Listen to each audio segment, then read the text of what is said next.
Assalamualaikum warahmatullahi wabarakatuh. Perkenalkan, nama saya Yoga Arop Wicaksono, dosen program studi D2 Pemeliharaan Kendaraan Ringan, Akademi Komunitas Negeri Pacitan. Izinkan saya untuk menjelaskan mata kuliah yang saya ampu, yaitu mata kuliah Performa Mesin dan Diagnosis dengan metode DIA, Delivery, Interaction, and Assessment.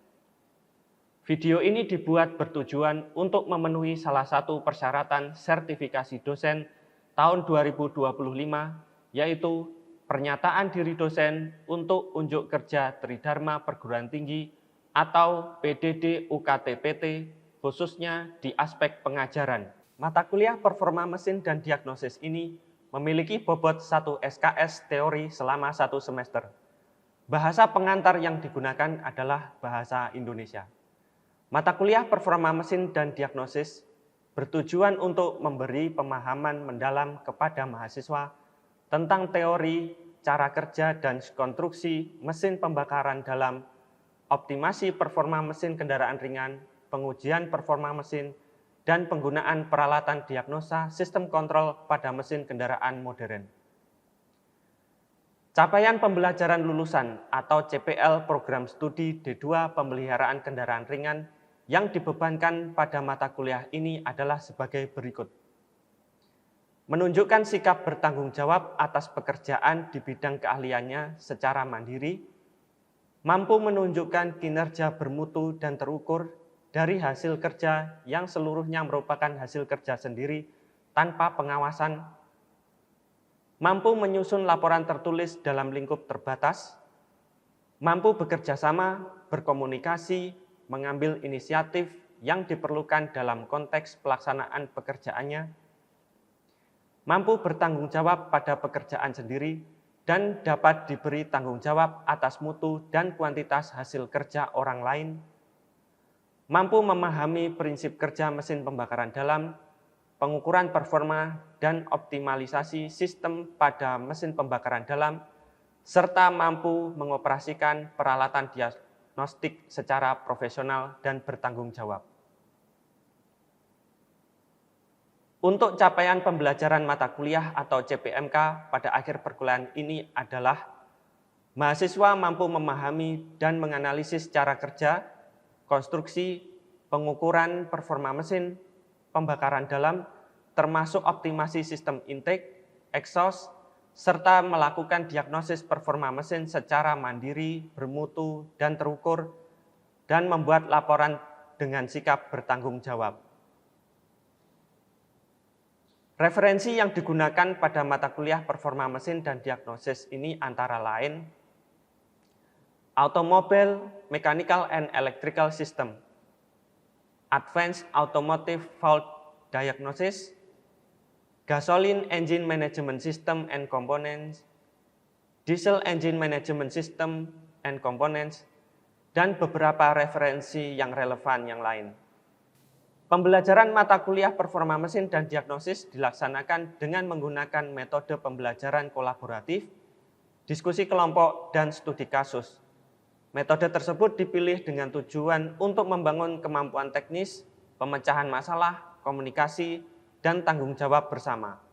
Adapun bahan kajian mata kuliah performa mesin yang disampaikan antara lain konstruksi mesin pembakaran dalam, penggunaan alat ukur, perhitungan performa mesin, standar pengujian performa mesin, standar pengujian emisi gas buang, sistem intake, sistem exhaust, mekanisme katup variabel, dan diagnosa sistem kontrol mesin. Pembelajaran mata kuliah performa mesin dan diagnosis dilaksanakan selama 16 pekan yang berlangsung secara sinkronus, dilakukan secara tatap muka di ruang kelas.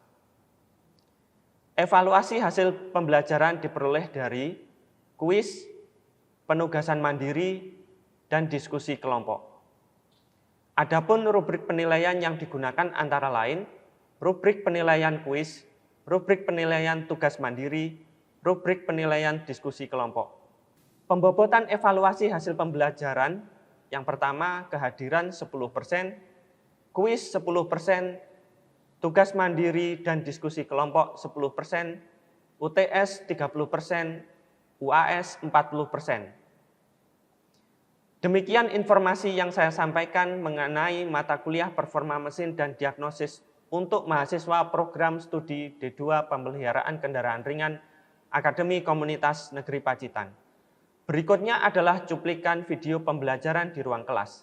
Selamat menyaksikan. Assalamualaikum warahmatullahi wabarakatuh. Waalaikumsalam warahmatullahi wabarakatuh. Sebelum kita memulai perkuliahan pada hari ini, marilah kita berdoa bersama-sama terlebih dahulu. Berdoa dimulai. Selesai. Selamat pagi semuanya. Selamat pagi. Oke. Hari ini kita berjumpa kembali setelah sekian lama kalian liburan, ya, 2 bulan ya liburan ya. Kita masuk di pertemuan pertama di semester yang ketiga. 1 semester lagi kalian lulus, ya. Nah, di semester 3 ini saya di pertemuan ini akan mengajar mata kuliah performa mesin dan diagnosis, ya. Untuk mata kuliah performa mesin dan diagnosis itu dibagi 2. Satu adalah teori sebesar 1 SKS, yang kedua adalah praktikum sebesar 2 SKS. Oke. Nah, sebelum kita masuk ke materi, gimana liburannya? Menyenangkan? Menyenangkan. Alhamdulillah, ya. Berarti kalian siap untuk menerima materi perkuliahan hari ini, nggih? Siap. Oke. Baik, kita mulai saja, langsung masuk ke materi. Nah, mata kuliah performa mesin dan diagnosis ini posisinya di RPS adalah di pertemuan pertama untuk hari ini, ya. Untuk sub CPMK atau kemampuan akhir yang diharapkan dari mahasiswa adalah yang pertama adalah mampu memahami definisi performa mesin dan diagnosis dan konstruksi mesin pembakaran dalam, ya.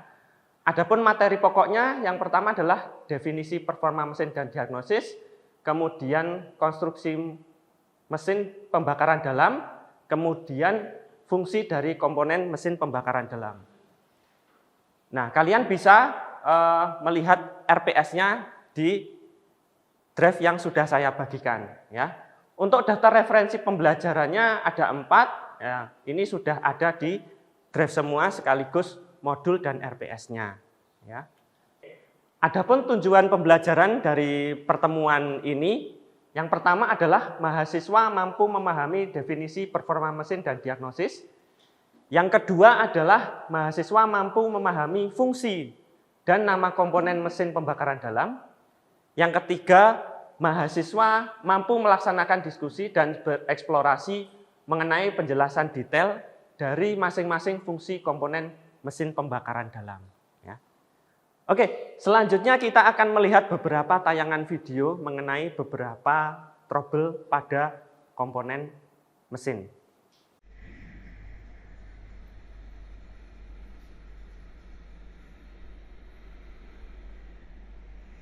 Oke, dari video yang sudah saya tampilkan tadi, untuk video yang pertama, kira-kira trouble-nya di mana, Mas? Ada yang bisa menjawab?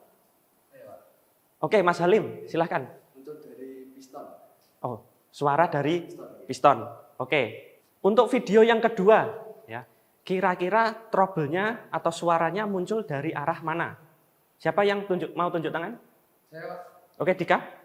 Mungkin muncul dari arah klep, Pak. Oke, karena tadi posisi kepala silinder, tutup kepala silinder terbuka, terus ada suara dari situ ya, dari arah klep ya.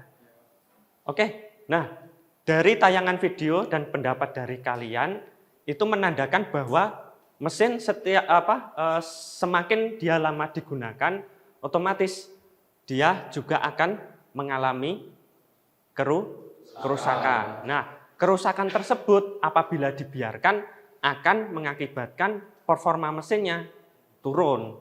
Ya, performa mesin turun itu tanda-tandanya apa saja? Misalkan terjadi tenaganya ngedrop. Kemudian terdengar suara-suara yang sudah kita dengarkan tadi, ya. Kemudian muncul apa tadi video yang ketiga?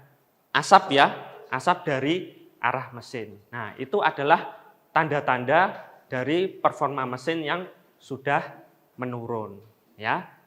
Nah, kita lanjut ke definisi dari performa mesin dan diagnosis, ya. Definisi dari performa mesin dan diagnosis itu adalah sebagai berikut. Nah, performa mesin itu mengacu pada kemampuan atau kinerja mesin dalam menghasilkan daya, torsi, efisiensi, dan emisi, ya, baik dalam kondisi beban penuh ataupun parsial, ya. Nah, aspek-aspek utama dari performa mesin itu apa saja? Nah, kalian kalau melihat brosur dari dealer itu pasti tertera yang namanya ini, daya, kemudian torsi, ya. Nah, dua ini biasanya. Nah, daya itu apa? Nah, ini kalian nanti bisa baca sendiri ya pengertiannya ya. Yang pertama ada daya, torsi, efisiensi termal, konsumsi bahan bakar, emisi gas buang, dan respons mesin, ya, respons mesin. Kemudian yang dimaksud dengan diagnosis mesin itu adalah proses pendeteksian, analisis, dan identifikasi permasalahan atau kerusakan pada mesin baik secara manual maupun menggunakan alat bantu seperti diagnostik scanner, multimeter, osiloskop atau alat ukur lainnya ya seperti multimeter atau stetoskop khusus untuk mendengar suara-suara pada mesin ya. Nah, tujuan dari diagnosis itu yang pertama adalah menemukan penyebab kerusakan atau performa tidak normal. Yang kedua, memastikan sistem bekerja sesuai spesifikasi. Yang ketiga, menghemat waktu dan biaya perbaikan. Yang keempat, mencegah kerusakan pada komponen ya. Seperti itu. Itu adalah pengertian performa mesin dan diagnosis. Secara keseluruhan isi dari mata kuliah ini adalah tersebut. Oke, kita melanjutkan ke slide selanjutnya yaitu konstruksi dan komponen mesin ya. Kenapa kok kita perlu memahami konstruksi dan komponen mesin? Jadi sebelum kita melakukan perbaikan, kita diwajibkan paham dan memahami semua nama-nama dan komponen beserta fungsi dari komponen-komponen mesin. Nah, komponen mesin itu ada apa saja? Ada yang statis ya, ada yang dinamis. Nah, contohnya ini kita lanjutkan di sini adalah contoh komponen mesin yang statis. Statis itu tidak bergerak. Nah, contohnya adalah blok silinder. Nah, bentuknya seperti ini. Ini terdiri dari 4 silinder ya, umumnya mesin kendaraan itu adalah 4 silinder. Nah, blok silinder ini adalah salah satu komponen utama pada mesin kendaraan. Nah, di sini terdapat bagian-bagian penting ya, misalkan liner, terus kemudian tempat piston, terus berbagai tempat dari berbagai macam komponen mesin yang lainnya menempel di sini. Ya, ini blok silinder. Kemudian liner silinder. Fungsinya adalah sebagai tempat piston bekerja, naik turun dan terjadi pembakaran udara dan bahan bakar. Nah, ini adalah liner silinder, ya. Terus kemudian kepala silinder, ya. Kepala silinder ini berfungsi sebagai tempat terjadinya pembakaran, ya, tempat terjadinya pembakaran, kemudian tempat pemasangan komponen penting seperti busi, katop, serta jalur sirkulasi oli, air pendingin, dan lain-lain ya, macam-macam. Fungsinya masih berkaitan dengan blok silinder itu tadi ya. Kepala silinder terpasang pada bagian atas blok silinder. Ya. Terus kemudian piston. Ya, ini konstruksi piston seperti ini.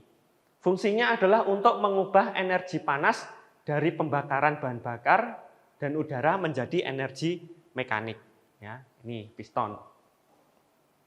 Nah, di sini juga ada beberapa subkomponen yang lain seperti pelapis atau coating, ya.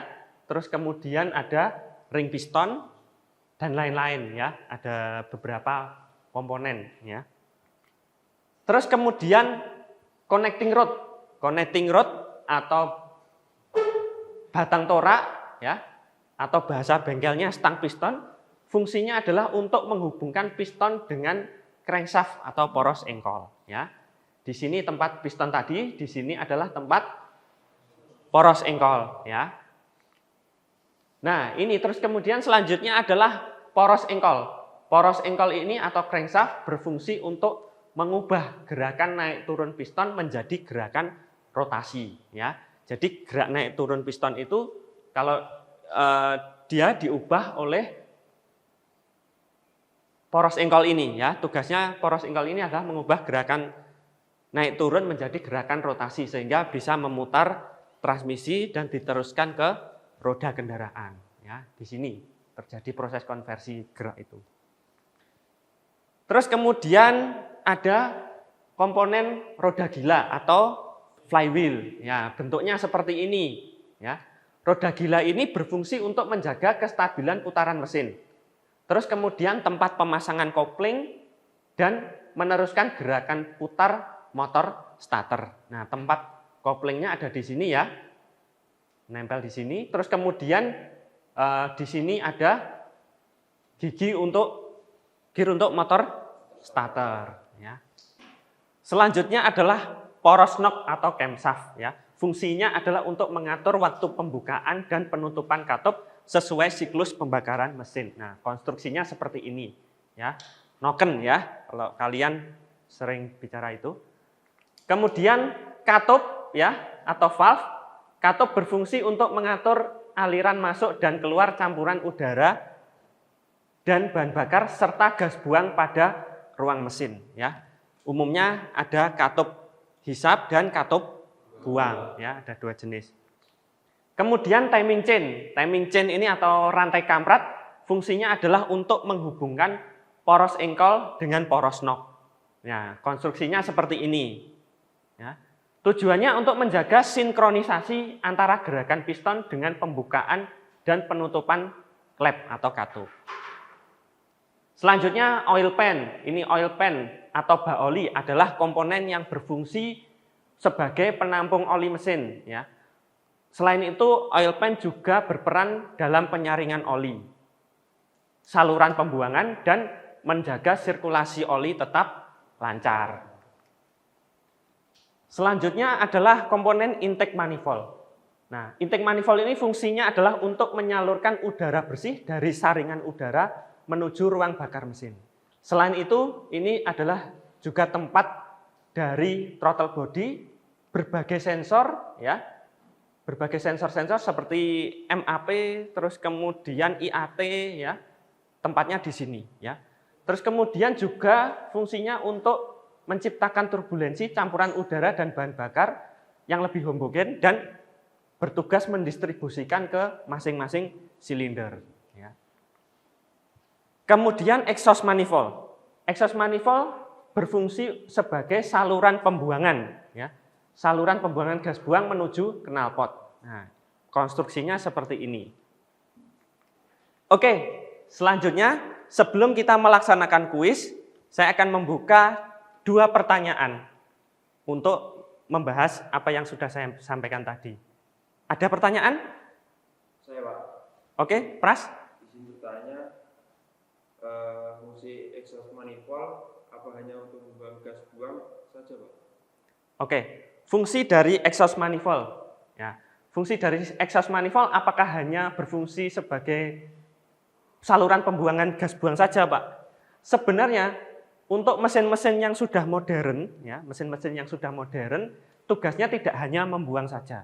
Tapi di sini ada komponen yang namanya catalytic converter. Ya. Catalytic converter fungsinya apa?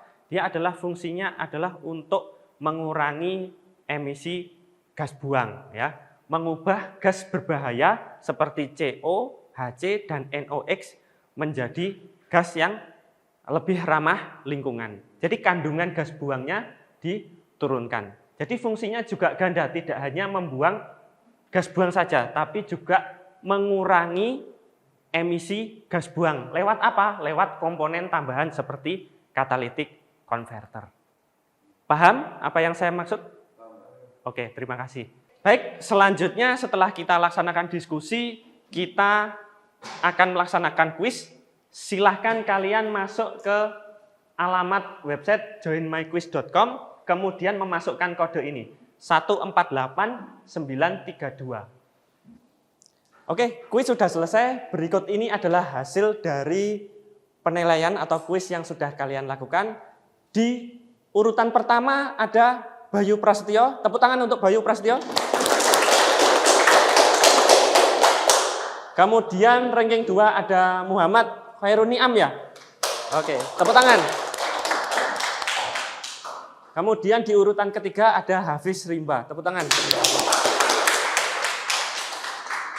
Dan rekan-rekan yang lain yang belum tuntas, silakan nanti bisa belajar kembali ya. Tepuk tangan untuk kita semuanya.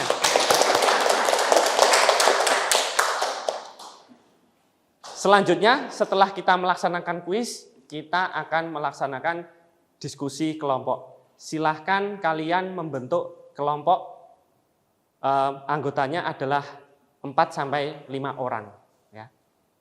Baik, berikut ini saya jelaskan mengenai tugas diskusi kelompoknya. Topik diskusinya adalah komponen mesin pembakaran dalam. Kemudian petunjuk tugasnya, ini sudah membentuk kelompok 4-5 orang ya? Oke, kemudian lakukan diskusi dan kajian literatur melalui buku atau internet untuk menganalisis nama-nama komponen sebagai berikut. Yang pertama ada komponen sistem pendingin. Kemudian kedua sistem pelumasan, ketiga sistem intake, dan keempat sistem exhaust. Di sini sudah saya berikan form lembar diskusinya. Kalian nanti menganalisis subkomponen apa saja yang ada di komponen-komponen tersebut. Ya. Kemudian tugasnya yang terakhir adalah melakukan presentasi setiap kelompok.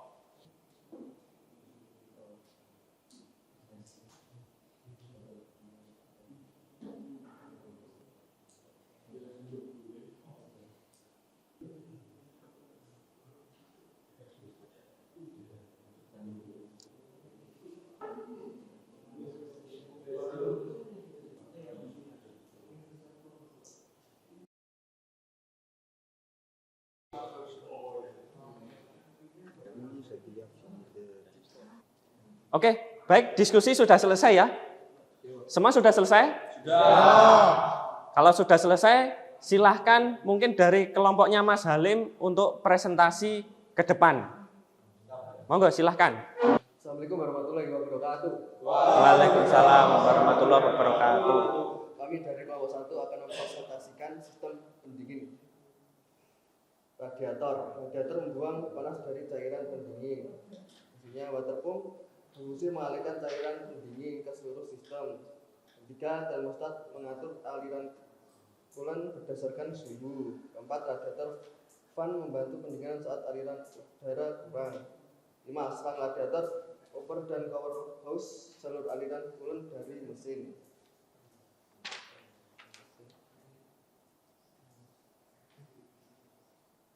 5, reservoir tank penampung cadangan cairan pendinginan.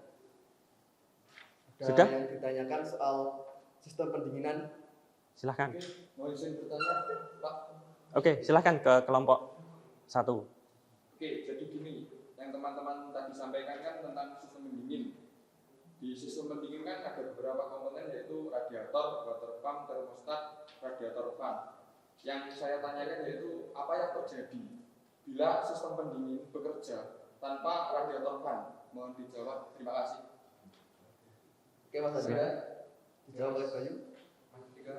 Jadi jika mesin bekerja dengan radiator fan yang mati, kemungkinan besar akan terjadi overheating atau panas yang berlebih. Dikarenakan walaupun mobil berjalan dan radiator terkena angin atau udara natural, pendinginannya tidak akan cukup untuk mendinginkan radiator coolant dan juga mesin. Itu jawabannya. Terima kasih. Baik, setelah kita melaksanakan diskusi secara aktif dan kalian juga melaksanakan tanya jawab, tiba saatnya saya menyimpulkan kesimpulan dari pertemuan kita hari ini. Yang pertama adalah pengertian dari performa mesin.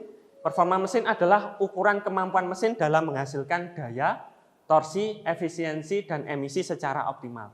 Sedangkan diagnosis mesin adalah proses mendeteksi, menganalisis, dan mengidentifikasi masalah pada mesin guna menjaga atau mengembalikan performa mesin. Kemudian yang kedua adalah untuk memberikan pemahaman secara mendalam mengenai performa mesin dan diagnosis, perlu memahami terlebih dahulu seluruh nama komponen pada mesin kendaraan beserta fungsinya. Sampai di sini ada pertanyaan? Cukup nggih?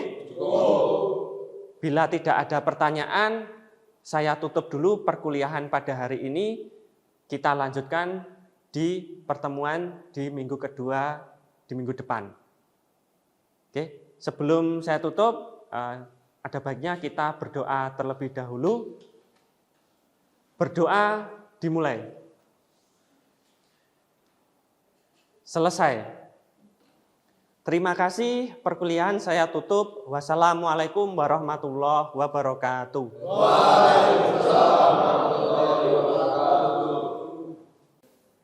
Demikian deskripsi singkat dan cuplikan video pembelajaran mata kuliah performa mesin dan diagnosis yang saya ampu. Semoga bisa memberikan gambaran mengenai kinerja pengajaran yang saya lakukan, khususnya di mata kuliah performa mesin dan diagnosis di program studi D2 Pemeliharaan Kendaraan Ringan Akademi Komunitas Negeri Pacitan. Saya mengucapkan terima kasih kepada seluruh tim penilai dan tim panitia sertifikasi dosen tahun 2025, khususnya dari Direktorat Sumber Daya, Direktorat Jenderal Pendidikan Tinggi, Kementerian Pendidikan Tinggi, Sains, dan Teknologi. Tidak lupa saya mengucapkan terima kasih kepada Akademi Komunitas Negeri Pacitan, pimpinan, rekan sejawat, dan rekan-rekan mahasiswa Prodi D2 Pemeliharaan Kendaraan Ringan. Demikian yang saya sampaikan, mohon maaf apabila banyak kekurangan. Wassalamualaikum warahmatullahi wabarakatuh.